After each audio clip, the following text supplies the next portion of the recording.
Welcome to our Perham Extra. I'm speaking with Rhonda Ulmer here at Prairie Wind Middle School in Perham, and we are having a special day today. Welcome, Mrs. Ulmer, is your address here.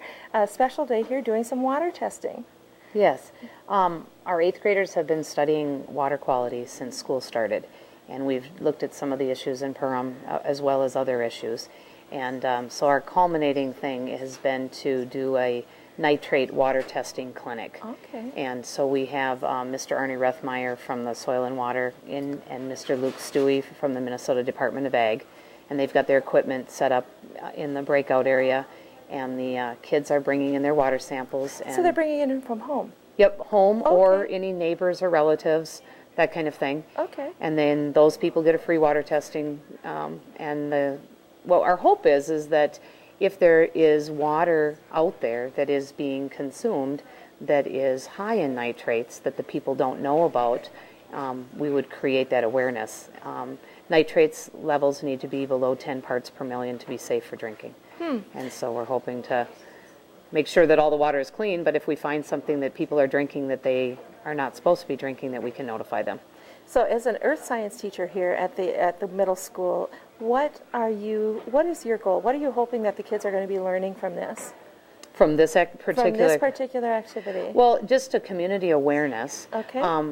We talk about how little water, there's actually less than 1% of the water on our planet that is safe and available for humans to drink. And for kids in our area, that's a hard concept because we have water everywhere. Right. Our wells are, for the most part, clean.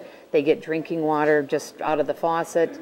You go to other parts in the country and the world, and it's not at all like that. And Absolutely. so trying to just impress upon our kids when they're surrounded by water how valuable a resource this is. For our kids, oftentimes we take that for granted. Mm-hmm.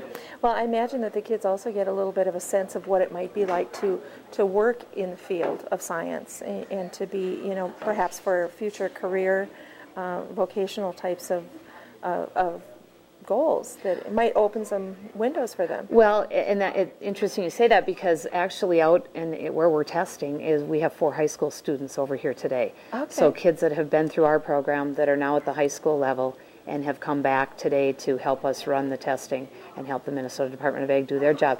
So yeah, it gives them a real nice little idea of what it's like to do real research. The data that our kids are collecting is useful data, that the Department of Ag uses to make some decisions about our community. So they're really participating in a authentic That's wonderful. Research project, and then also, like you say, seeing the lab end of it, seeing the technician part of it, and then as they go into high school, some of these kids will hopefully be back helping us. Not just meaningless. This is a meaningful activity with a purpose. Yes. And that is great. I noticed that there's a lot of activity. A lot of the kids are really engaged in this. How many years have you done this?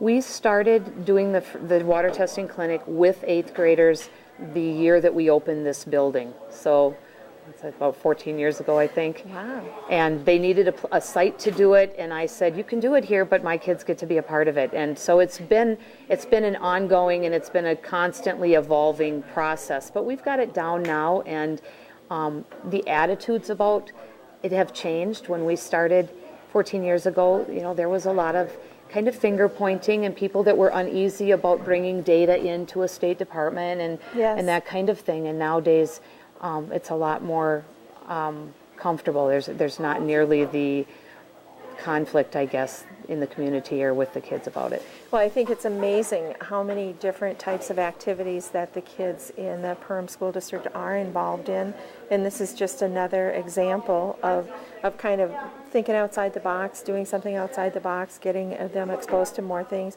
And, truth be told, I think it's probably been about 20 years when there was a real issue about water quality. So, yes. So that's great.